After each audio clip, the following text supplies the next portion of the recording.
Rasil terakhir dan rasil visual untuk Islam yang satu, ikhwan akhwat yang dirahmati Allah Subhanahu wa taala. Terima kasih masih bersama kami dalam acara Bincang Rasil. Kami menghadirkan tamu dari Surabaya, Mas Tri Septianto Eskom Mkom, seorang guru dan latar pendidikannya Master Teknologi Informasi gitu ya. Pasti ada pengalaman nih, pengalaman pribadi ya. Itulah pengalaman dalam menuntut ilmu dalam dunia pendidikannya seperti apa, Mas Tri? Ya, kalau bilang pengalaman sebenarnya banyak apa ya? Contoh di kampung saya itu mungkin banyak yang heran kok saya bisa S2. Padahal di suatu sisi bapak itu tukang beca dan ibu nggak kerja. Nah, dari situ itu sebenarnya saya tuh udah terlatih semenjak dari SMK. Kenapa? Terlatih untuk? Ya terlatih untuk mandiri. Jadi alhamdulillah ketika SD sampai SMK, saya negeri, kebetulan di Surabaya kan gratis. Jadi alhamdulillah saya enggak pernah merepotkan orang tua.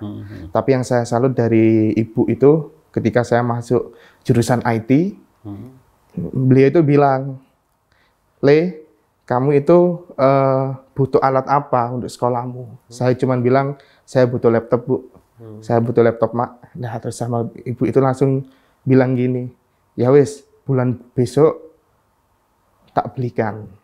Ya, dari amanah pembelian laptop itu, akhirnya kan saya sering nyoba-nyoba itu. Sering nyoba-nyoba, akhirnya pernah ikut-ikut lomba, tingkat Surabaya, juara 1, 2, 3, sering. Lomba apa? Lomba bikin web. Lomba presentasi open source, terus lomba pemrograman, sering menang, Pak. Seperti itu. Dan dari situ, alhamdulillah, 2011 pas seleksi magang ke Jakarta itu, karena itu pilihan, nah alhamdulillah bisa keterima, karena ada prestasinya, seperti itu.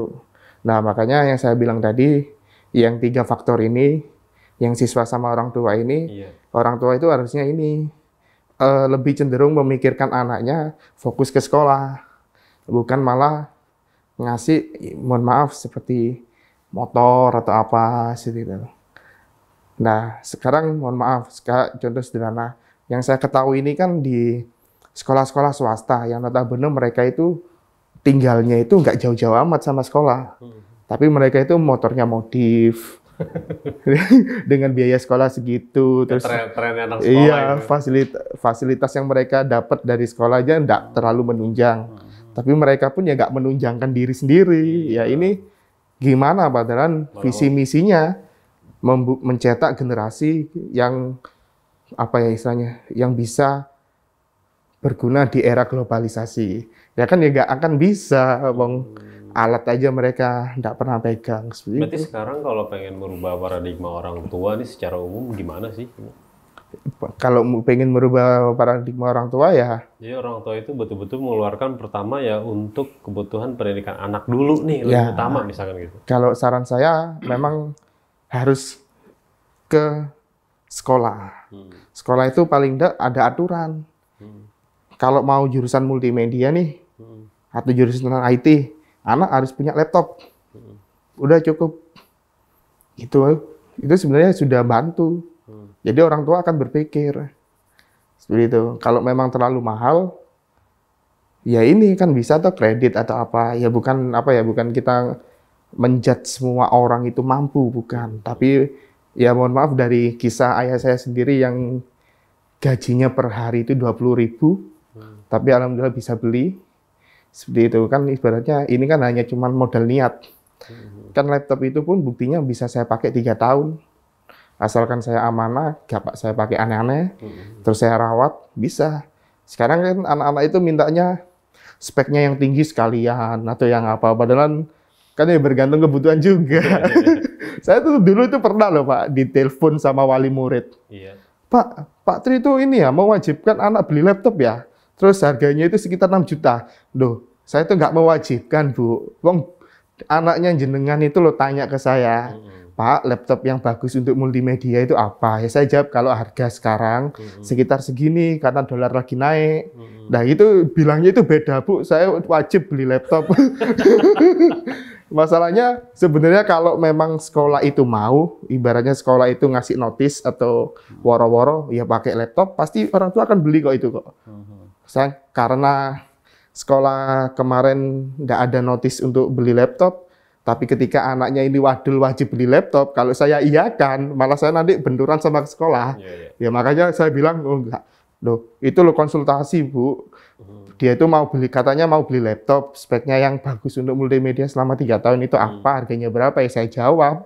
Nah, bukan mewajibkan, seperti itu. Kalau andaikan sekolah mewajibkan, insya Allah ya pasti mau, apa, karena terpaksa. Seperti itu.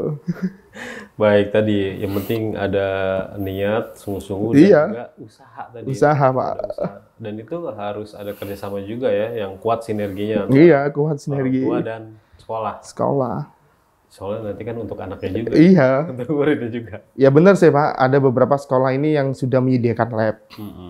Tapi kan lab itu kan buat gantian. Iya. Kan ketika mereka ngerjakan di rumah kan nggak ada alat. Seperti itu. Apalagi sekarang musimnya, mohon maaf, ujian online, ujian pakai komputer. Nah, ketika anak ujian, otomatis yang mau praktek kan stop. Iya. Pembelajaran itu bisa jadi pas kayak saya ngajar itu misal waktunya praktek, akhirnya cuma teori aja. Nah, kalau SMK kasih teori bikin animasi tanpa buat ya, dia cuma bisa jelaskan soal-soal tanpa bisa praktek.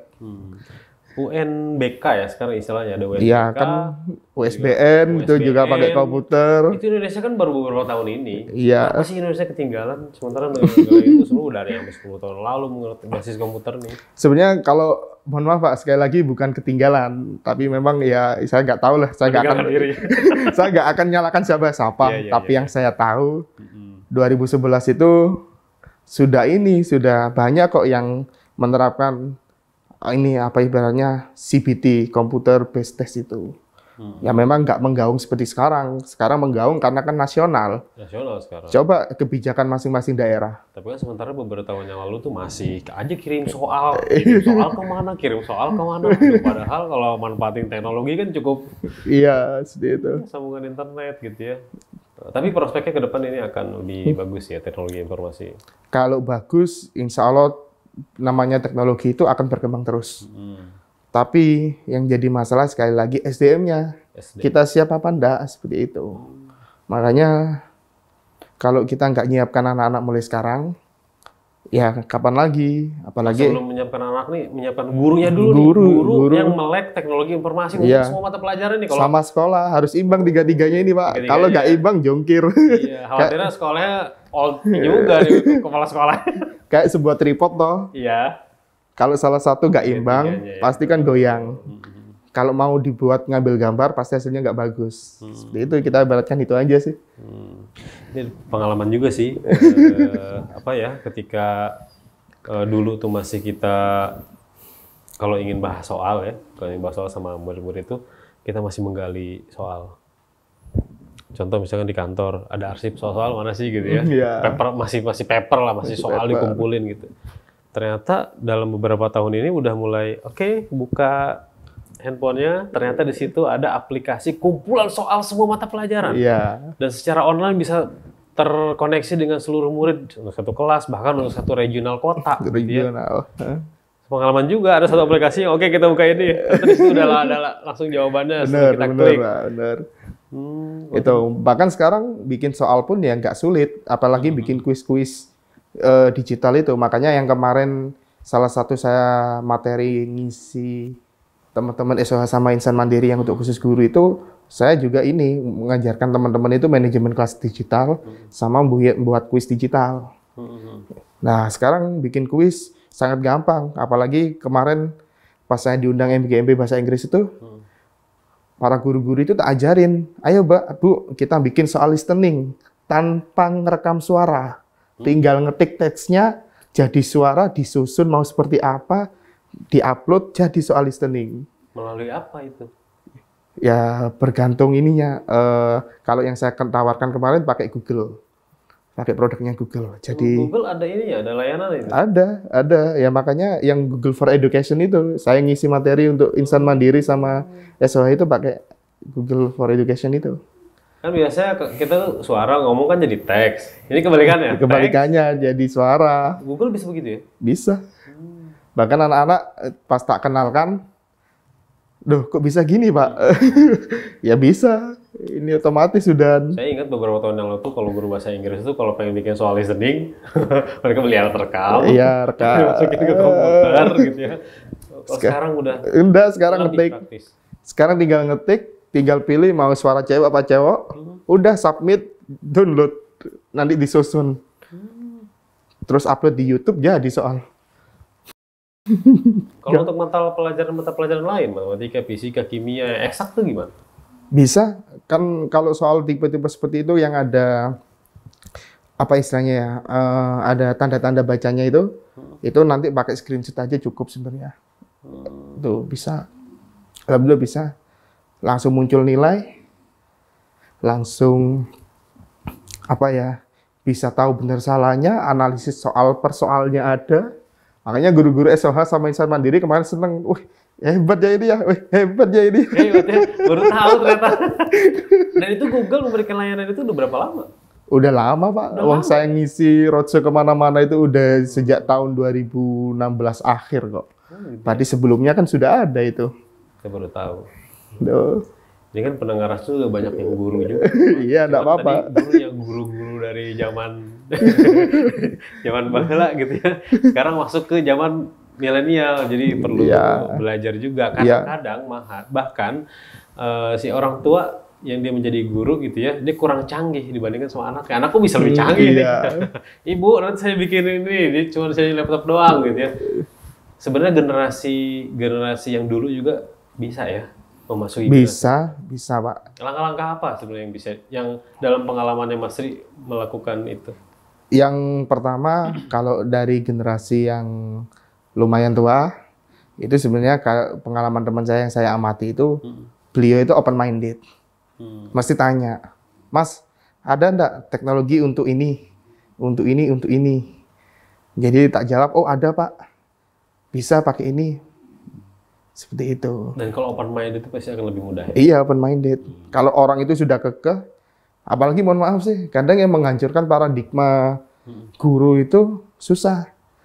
Kenapa? Kadang orang itu alasannya itu gini, yang penting saya ngajar bagus. Padahal mohon maaf, nyatanya kadang ngajar bagus itu menurut beliau itu ya bagus menurut beliau, tapi hasilnya untuk anak apa? Nah itu loh. Mengajar kan, bagus itu satu arah lagi. Iya, mengajar bagus tuh. Ini belum ada ininya Pak, tolak ukurnya. Kecuali saya mengajar bagus. Terus nanti output-outputnya dari anak-anak ini ketika lulus, mereka melek IT. Seandainya mereka nggak bisa ini, nggak tahu arahnya mau kerja di mana, kalau mereka tahu mungkin mungkin jadi ngolah-ngolah konten video atau apa. Seperti itu. Ada teman saya di Blitar, dia itu dari lulus diploma, nggak kerja, kerjanya itu ini cari artikel tentang Blitar terus di videoin, terus dia main AdSense, terus nge-review, gitu aja kerjanya. Udah, akhirnya Wisata Blitar kan websitenya dia paling atas. Gitu. Saya nggak akan nyebut lah. Project sendiri aja ketik Wisata Blitar nanti lah muncul. Jadi terus makin banyak view-nya, iya, nanti banyak pengunjungnya, terus nanti kalau dia semakin populer kan, ketika dia diundang nge-review suatu makanan di tempat makan, itu aja paling enggak minimal dapat 500.000. Paling. Nah itu loh, maksudnya kita itu bisa membekali anak-anak kalau memang ketika kamu memang nggak kepengen kerja, kepengen usaha sendiri seperti itu, kamu itu bisa gitu loh. Bukan dalam tujuan kita harus memaksa mereka sesuai jurusan, sesuai enggak. Tapi paling enggak, kami itu nggak gaptek-gaptek bisa nyoba, terus bisa baca peluang gitu. Dan sekarang guru pun, walaupun dia tidak lulusan pendidikan teknologi informasi, tapi bisa memanfaatkan informasi juga untuk income-nya dia kan? Bisa Pak, bisa. Ini dari pengalaman contoh kayak ada satu website ya, kayak Akademia Edu. Iya. Itu saya punya akun di situ. Jadi semua materi-materi pengajaran saya tuh, pengalaman saya gitu ya, setiap bikin satu materi PowerPoint, saya pasti upload ke situ. saya pernah upload mengenai teori public speaking dan ternyata viewernya hampir ribuan gitu ya. Dan itu dapat komen dari berbagai negara gitu ya. Iya. Nah, itu peluang-peluang kita selama ini kan kalau kita tahunya cuma kayak Instagram view berapa gitu ya, YouTube kalau video itu yang berapa. Kalau untuk medsos atau website lain itu gimana sebenarnya? Sebenarnya kalau peluang untuk jadi guru, ibaratnya untuk cari peluang tambahan itu, Pak. Sebenarnya kalau menurut saya itu insya Allah gampang. Kenapa? Contoh sederhana gini. Saya kemarin diskusi lah sama teman-teman insan mandiri. Kan teman-teman kan bikin digital modul. Nah, PDF-nya kan belum pernah di ISBN kan. Maksud saya itu ISBN kan di sebuah percetakan, nanti dijadikan digital, terus nanti kalau bisa itu diupload ke Play Store Book gitu. Jadi nanti itu kan ada nominal. Kalau memang orang berminat nanti beli berapa? Di ISBN. Iya, seperti itu. Jadi kan berkarya juga dapat, income juga dapat, seperti itu. Outputnya kan bisa seperti itu. Soalnya ada sih beberapa teman itu, guru itu juga ini teman saya yang Surabaya itu ngolah-ngolah fanspage Facebook. Jadi dia itu bikin channel tentang artikel-artikel lucu. Terus viewernya memang sudah miliaran. Akhirnya terus kan kalau untuk monetize Facebook atau agar fanspage itu bisa dapat uang kan harus minimal 10.000 follower. 10.000 follower. Nah, dia bisa. Ya, jadi setiap hari itu dia itu memang niatkan waktu 2 jam per malam untuk membuat konten. Konten-konten paling enggak dia itu motong-motong video lucu. Seperti itu. Nah, dari itu... Nah, itu di Facebook? Fanspage-nya Facebook. Dia bikin fanspage, terus habis itu di-upload karya-karyanya dia itu. Iya. Akhirnya banyak yang ikut, banyak yang lihat. Akhirnya kadang dia per bulan dapat 3 juta tambahan. Belum lagi kalau di YouTube. Iya, itu yang lucu. Belum lagi yang, mohon maaf, yang orang-orang yang bisa pinter memanfaatkan celah. Apalagi Pilpres ya. Wah, video digabung-gabung, viral ya. Orang nggak ngomong gini, jadi ngomong gitu. Akhirnya bikin fanspage nyeleneh-nyeleneh. Yang satu anti presiden 1, yang satu anti presiden 2. Akhirnya viral loh. Itu mereka itu cari viewer sebenarnya. Kasih judulnya judul yang orang pasti mau klik. Iya, apalagi judulnya caps lock semua. Presiden ini, antek ini. Oh, Nah, itu sebenarnya bukan ini. Sebenarnya kalau dilihat sisi cari uang, mereka kan memang buzzer politik. Tapi memang mereka itu ada income tersendiri dari situ. Jadi saya nggak kaget kalau itu akan banyak. Kenapa? Karena memang menjanjikan kok. Wong konten lucu aja bisa 3 juta, apalagi konten fenomenal.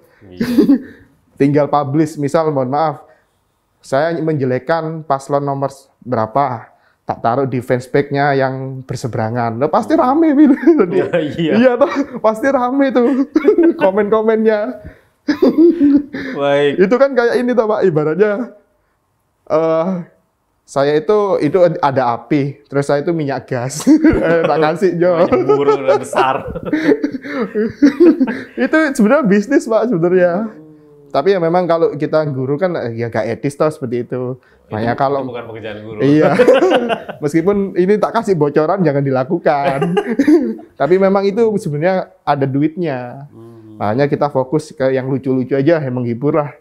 Seperti itu. Oke.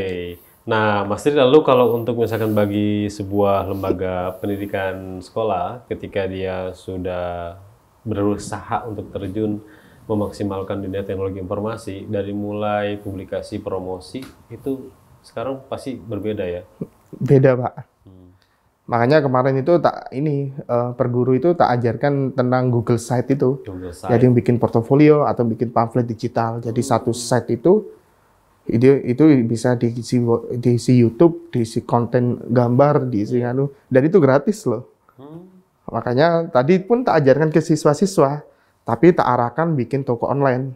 Jadi mereka itu bikin kayak pamflet digital yang isinya katalognya mereka. Iya.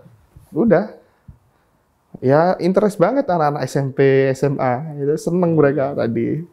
Jadi nanti promosinya bisa semua unsur ya? Semua unsur, kan tinggal nanti linknya di copy, terus dikasih kata-kata, buzzer aja ke WhatsApp. ya toh, cukup gitu, jadi toh. Seperti itu. Jadi sekarang itu kan tinggal buzzer aja toh, ke WhatsApp, tinggal kata-katanya yang baik-baik, terus keunggulannya suatu lembaga ini dengan yang lain itu apa, seperti itu dijelaskan.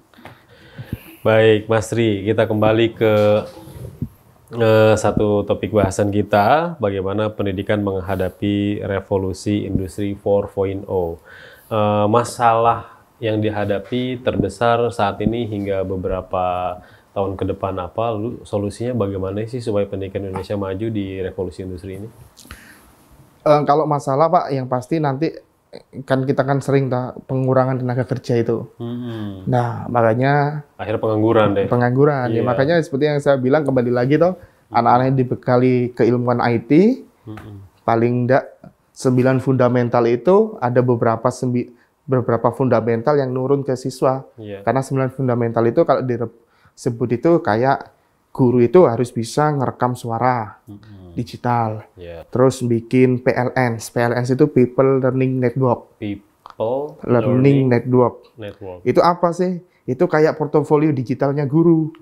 Jadi mungkin kalau yang situs-situs nanti di-upload semua gitu. Iya, situs-situs yang biasanya dipakai itu biasanya kayak LinkedIn. Ya. Oh iya, di situ portofolio lengkap ya. Portofolio.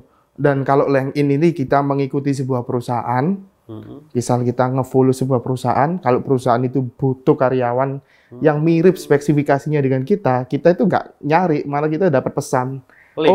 Perusahaan ini membutuhkan karyawan seperti Anda, loh. Kita kan nggak pernah nyampaikan ini ke murid-murid. Padahal ini PLNs ini perlu. Masa rajin tadi ya, iya, portofolionya ini. Terus grup-grup kayak Telegram. Jadi jangan dikenalkan cuma WhatsApp. Murid-murid itu dikenalkan tentang Telegram. Telegram itu satu grup itu bisa sampai ribuan. Nah, di Surabaya sendiri aja ada yang khusus loker Surabaya. Itu 10 ribuan user. Dan itu mesti ada ini yang cari karyawan atau apa. Jadi tukar ide di situ. Nah, makanya kita kan belum toh mengenalkan sampai seperti itu. Makanya hal sepele yang mungkin kita anggap tidak perlu, tapi sebenarnya bagi siswa itu perlu. Nah, seperti itu. Paling enggak ketika guru itu melajari 9 fundamental, beberapa fundamental itu dikenalkan ke siswa atau pasti toh Pak, seperti itu. Nah, jangan sampai guru sekarang itu nggak bisa 9 fundamental ini. Seperti itu. Kalau digital modul, tantangan dan juga prospeknya untuk sekolah-sekolah di Indonesia bagaimana? Kalau dari segi SDM, apakah sudah siap semua? Kalau masalah digital modul kan, yang pasti yang paling berat kan satu, guru mau nggak nulis. Ya toh? Guru mau nggak nulis. Itu sih sebenarnya. Guru mau nggak nulis. Tapi kalau jadi syarat sertifikasi kayaknya terpaksa. Terpaksa. Dan sebenarnya ini, contoh sederhana, saya itu punya rekan. Nggak saya sebut daerah mana lah. Beliau itu iseng bikin LKS. Terus habis gitu sekarang LKS-nya itu diterbitkan 400.000. Nah, mohon maaf kalau royalti 400.000 eksemplar. Iya, kalau royaltinya misal satu buku itu 1.000 aja, beliau dapat berapa? 400 juta. Nah, paling tidak itu ya ini, sekali lagi sekolahnya juga harus gembleng. Ini stakeholder semua itu harus paham kalau ini kebutuhan. Kalau semua jadi kebutuhan, pasti semua ikut, Pak. Soalnya kalau ngapunten, kalau suatu instansional, kalau yang satu sregep, yang satu biasa, tapi stakeholder itu main aman, cuman ya wis yang penting teko ngajaro, nanti ya pasti ujung-ujungnya ya mohon maaf. Ya akan ada ini, akan ada nyetoi yang satu yang nggak aktif itu siapa, yang paling aktif itu siapa. Paling enggak nanti kemungkinan terburuk satu, senggol-senggolan. Malah bukan kompetensi soft skill ke siswanya yang dikasih, malah menunjukkan tendensius ini. Tendensius. Iya. Nah ini yang susah, makanya kita ya harus bersinergi lah. Makanya saya belak-belakan aja ngomong. Tapi pemerintah seharusnya bisa berperan ya. Kalau berperan memang sudah, Pak. Sudah ya. Tapi memang kalau saya rasa masih dalam, mohon maaf, mohon belak-belakan aja ya. itu masih sifatnya itu proyek. Seperti itu. Padahal kalau, mohon maaf Pak, kalau memang seperti kembali lagi sih niat sih. Uang saya meskipun tanpa anggaran pemerintah, ya buktinya bisa ngelatih guru-guru. Sampai kalau tak total, mungkin saya sudah ngelatih 400 guruan. Wah, subhanallah. Seperti itu, tanpa anggaran pemerintah lah ya. Baik, berarti saya akan bertanya mengenai Educare.id ya. Educare.id. Sekarang sebenarnya visi misinya apa? Lalu rencana ke depan apa? Kalau visinya itu memang mewujudkan ini Pak, mewujudkan apa ya, pengembangan teknologi dan pendidikan. Kalau misinya jangka pendek, memang saya harus intens melatih guru-guru seperti itu. Jadi ini sih memang niat saya itu memang dari awal nggak mikirkan apa-apa dulu, intinya itu. Kenapa? Buktinya rezeki itu muter loh Pak. Iya. Ketika saya ngisi tanpa ada embel-embel apa-apa, saya kenal, buktinya nyambung sampai sekarang, bisa sampai ke Pak Munif toh. Iya. Ada jalannya. Iya, ada jalannya. Dan alhamdulillah mesti rame. Sebulan itu mesti 1 kali minimal saya diundang itu. Lalu optimisme dari Educator itu. Educator.id ini apa ke depan? Kalau optimisme, ya saya insya Allah berusaha istiqomah lah Pak. Intinya kan apa ya, produk ini saya buat sendiri, saya konsep sendiri, dan memang tujuannya ya seperti itu. Kan ibaratnya kita ngelatih guru, memfasilitasi guru-guru yang belum belum bisa ikut yang segmentasi offer yang lain itu, tapi kita bisa turun tangan bersama lah untuk pengembangan pendidikan Indonesia. Saya mohon maaf Pak, mungkin ini ada pertanyaan. Pak, kalau jenengan diundang ke daerah, apakah bisa? Saya pasti bilang saya bisa, tapi mohon maaf Bu, kalau mengeluarkan untuk akomodasi, saya belum bisa karena ngepres edukator itu. Misalnya kalau dalam kota, alhamdulillah ada support. Kenapa? Saya bisa pinjam teman-teman Telkom. Itu ada Pak tempat isinya 20. Terus saya cuma pinjam, tujuannya kalau itu sosial sama teman-teman Telkom ini dibantu. Ini Mas tempatnya. Ya udah saya bikin acara gratis di situ. Kalau keluar kota kan saya harus mancing peserta. Ya apa caranya sih? Harus tak pancing iya. Tapi kalau dalam kota kan, wah ini Mas Tri ini mesti ya pasti dia ego sing isi dewe, sing anu dewe. Berarti kalau di Surabaya mah udah ada, sudah paham lah. Udah ada ininya gitu ya, apa kerjasamanya gitu. Iya, jadi alhamdulillah makanya bisa gratis itu. Kalau misal nggak ada kerjasama kayak ini kan saya ini Pak. Kemarin kan ada tawaran juga teman, dia itu bisa manufaktur 3D. Nah kebetulan dia itu nyambung sama edukator, klop sama visi saya. Tak ajak diskus, ayo kita bikin pelatihan. Nah, tujuannya kan untuk ke siswa. Nah, masalahnya satu, masalah alat. Yang kedua, dia bisanya Sabtu Minggu, masalah tempat. Kalau yang di teman-teman kemarin itu, kalau Sabtu Minggu karena itu lembur, jadi nanti akan kena cas. Otomatis saya mikir biaya ini dari siapa? Cari sponsor ya bingung, makanya ya ini apa ya istilahnya kalau bilang kesulitan cari sponsor.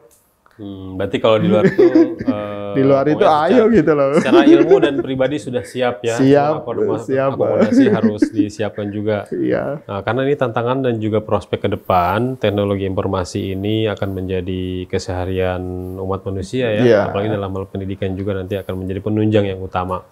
Nah, Ikhwan Akhwat, Mas Tri, kita sudah di ujung waktu siaran gitu ya. Saat ini Ikhwan Akhwat, Mas Tri Septianto Eskom Mkom hadir dalam acara Bincang Rasil sebagai tamu kita di sini. Boleh nomor teleponnya saya share? Boleh, silakan. Jadi Ikhwan Akhwat silahkan siapkan handphonenya, dicatat nomor Mas Tri Septianto. Nomor handphonenya ini 0896 784 578 57 ini ya. Ke 0896 7845 18, Pak. Oke. Saya ulangi lagi. 0896 784 51834. Saya ulangi, Iwan Ahwat 0896 784 51834. Beliau seorang guru, dosen, dan juga tadi pemilik Educator.id. Ya. Educator.at. ID. Oke, educator.id. Kalau pengen di searching di ya, googling, sudah ada ya informasinya gitu ya. Nah, silahkan. Atau pengen googling nama Tri Septianto juga pasti keluar kan? Banyak, udah banyak gitu ya. Ilmunya lebih lanjut gitu. Sebagai penutup apa Mas kepada pendengar Ikhwanan Ahwat? Sebagai penutup saya hanya bisa memberikan motivasi ya. Kalau memang kita mau serius dalam pendidikan, apalagi untuk pendidikan 4.0, memang harus ada langkah real yang bersinergi antara siswa, orang tua, sekolah, dan guru. Seperti itu aja. Kalau ini nggak bersinergi, ibaratnya sepasang tripod itu tadi, kalau satu goyang, pasti kalau dibuat ngambil gambar, hasilnya akan jelek. Seperti itu. Makanya semua harus berdiri tegak 3 komponen itu. Seperti itu aja. Itu aja saran saya. Terima kasih banyak Mas Tri telah hadir ke Rasil dan juga berbagi pengalamannya dengan pendengar. Semoga educator.id-nya terus berkembang gitu ya. Juga karirnya terus menanjak gitu ya, dan Allah selalu memberikan kesehatan dan juga kelancaran. Ya, amin. Demikianlah Ikhwan Ahwat yang dirahmati Allah SWT. Bincang Rasil kali ini bersama Mas Tri Septianto Eskom Mkom dari Surabaya. Dapat hadir di tengah-tengah Anda. Semoga apa yang kami sampaikan bermanfaat bagi Anda semua. Mohon maaf atas segala kesalahan kata. Saya Angga Aminuddin ditemani oleh Atep Setiabudi undur diri. Billahi taufiq wal hidayah. Subhanakallahumma wa bihamdika asyhadu an la ilaha illa anta astaghfiruka wa atubu ilaik. Assalamualaikum warahmatullahi wabarakatuh. Waalaikumsalam.